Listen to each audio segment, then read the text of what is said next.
Bonjour à tous, bienvenue sur Sensation en association avec TV78. Le 12 mai dernier, le département des Yvelines organisait la journée du développement durable au domaine de Madame Elisabeth à Versailles.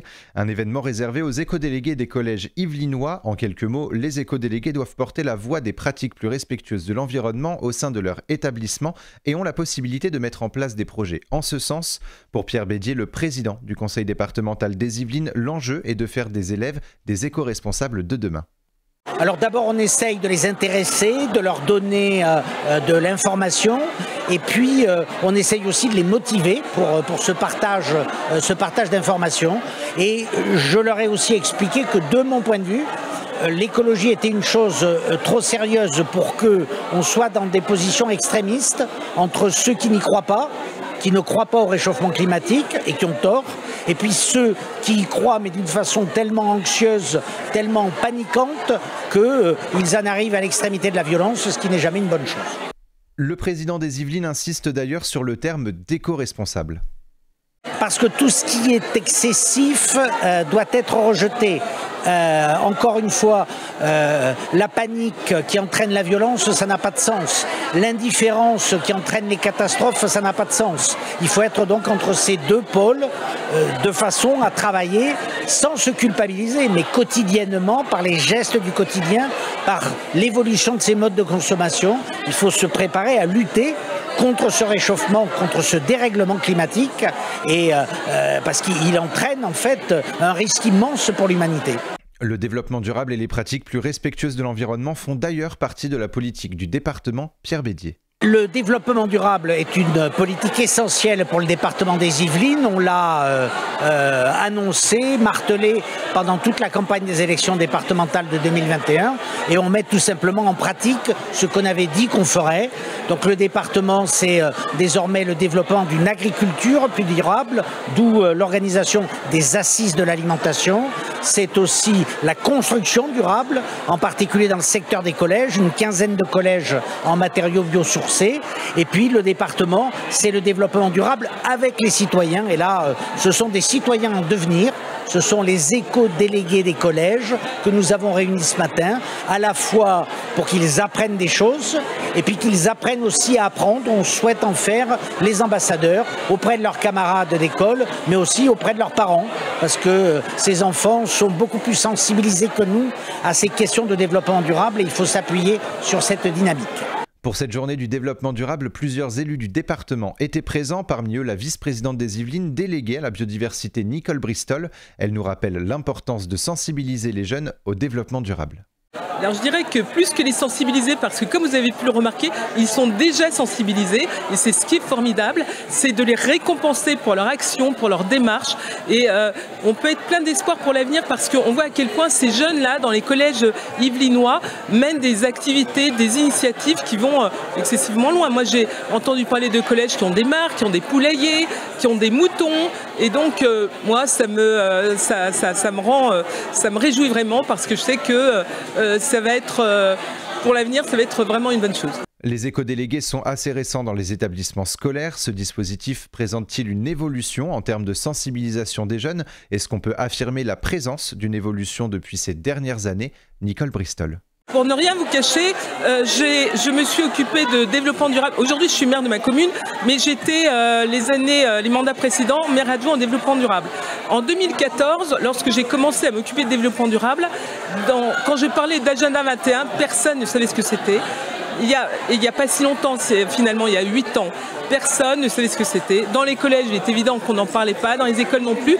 Et aujourd'hui, alors, est-ce que c'est la rencontre du dérèglement climatique qui aujourd'hui se ressent, se voit tous les jours, et puis ces enfants qui sont curieux et qui vont chercher et qui écoutent, qui fait qu'aujourd'hui il y a une dynamique qui n'existait pas auparavant. Mais je dirais, il y a 4-5 ans, non, on n'en était pas là. Voilà. Plusieurs acteurs du développement durable étaient également présents pour cette rencontre avec les écodélégués des collèges des Yvelines. Aude Cossarien, responsable de la formation et de la sensibilisation à l'action pour le climat chez Winno, nous parle de sa start-up. Donc WeNow, c'est une start-up qui est basée à Saint-Germain-en-Laye, qui a démarré dans l'accompagnement des flottes de véhicules vers des grandes entreprises ou des collectivités pour aller vers moins d'impact, et moins d'impact avec deux moyens. Le moyen de l'éco-conduite. Et donc, il y a des boîtiers ou des solutions connectées qui permettent d'envoyer aux conducteurs, après leur trajet, un peu des informations sur leur score d'éco-conduite, sur ce qu'ils ont fait, etc. Et un peu gamifier, avoir des points. Enfin, on essaye d'envisager la transition et le passage à l'action de manière positive. Et la deuxième chose, c'était aussi de pouvoir faire de la compensation carbone en plantant des arbres dans des beaux projets par rapport pour compenser les émissions des flottes, parce qu'on ne peut pas aujourd'hui arrêter l'ensemble des déplacements des entreprises, quoi. Donc ça, c'était la première action. Et ensuite, un peu au moment du confinement, il y a eu un petit peu une deuxième activité, puisque éco-conduite, on avait de la formation à l'éco-conduite. Et donc, on a un petit peu élargi sur la formation de sens plus large à l'action pour le climat, sur... Au départ, on était centré assez entreprise sur tout ce qu'on peut faire à échelle de salariés. Alors, on a les éco-gestes à la maison, mais une fois qu'on est dans l'entreprise, en fait, on a un double pouvoir en tant que personne chez soi, mais aussi en tant que personne dans une entreprise. Et donc, d'aller sur des formations qui font passer à l'action. C'est un peu WeNow, nous maintenant, on passe à l'action ensemble maintenant. Et donc, c'est vraiment le choix d'action qui soit... On ne va pas parler de est-ce qu'il faut passer à l'hydrogène demain. Enfin, la plupart des salariés n'ont pas ce levier-là. Par contre, savoir ce qu'on peut faire...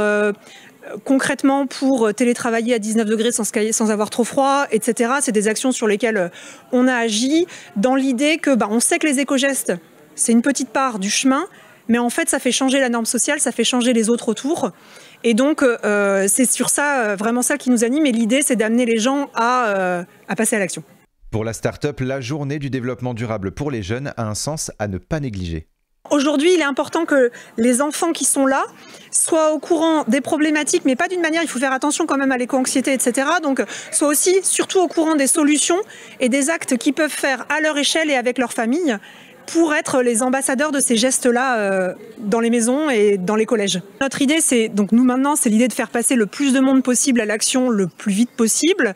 Les collégiens, donc c'est un âge où on a quelques actions qui sont à leur hauteur. Et aussi, ils ont un rôle d'influenceurs. Ils sont souvent influenceurs de leur famille. Ce qu'on a besoin, c'est que les personnes qui ont entre 35 et 55 ans aujourd'hui passent à l'action et fassent évoluer les choses.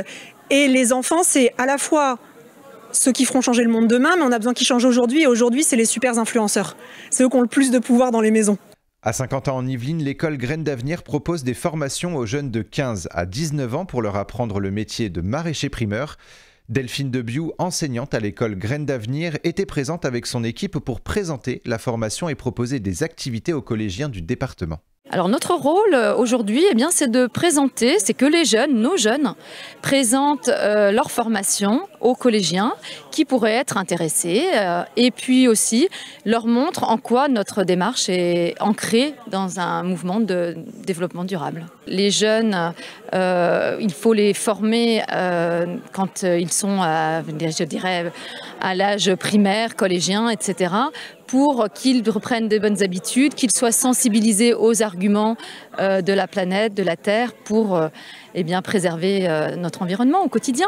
Et dans un autre registre, les élèves pouvaient découvrir l'application Willoki, une plateforme d'aide à l'apprentissage des jeunes de la primaire au collège. Florence Mollette, responsable marketing chez Willoki, nous présente l'application. Willoki, en fait, nous, on développe des univers éducatifs pour les enfants. L'objectif, c'est de faire en sorte que les enfants aiment apprendre, leur donner le goût d'apprendre.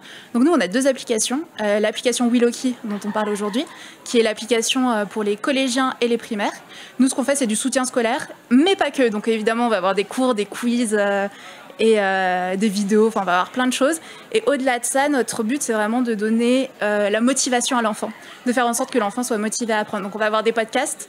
Les podcasts, ils vont être interactifs. On va pouvoir changer le point de vue de l'interlocuteur. Donc on va par exemple pouvoir choisir le point de vue de Napoléon sur la retraite de Russie, ou le point de vue d'un général russe sur la retraite de Russie. Autant vous dire que le point de vue n'est pas du tout le même. Donc c'est assez intéressant et c'est plutôt chouette pour les enfants. À côté de ça, on va avoir des défis en ligne, on va avoir tellement de choses. On va avoir des casse-briques, on va avoir des lives, des dictées en live. Enfin, il y a plein de choses. Tout ça pour faire en sorte que l'enfant aime apprendre. Elle estime notamment que le numérique a une place à prendre dans l'éducation pédagogique des enfants. il y a beaucoup d'éléments qui existent pour du soutien scolaire qui sont souvent très onéreux. Et en plus, il faut vivre avec son temps. On va pas se mentir, les jeunes aujourd'hui sont très orientés numérique et application. Donc nous, on a développé une appli parce que ça les touche directement. Et puis en plus, on est persuadé qu'avec le numérique, on peut aider, on peut personnaliser l'apprentissage, ce qu'on n'est pas forcément capable de faire dans une classe de 30 élèves avec 30 besoins différents. C'est la fin de cette édition, merci de nous avoir suivis et pour revoir ou réécouter cette émission, rendez-vous sur notre site et notre application Radio Sensation.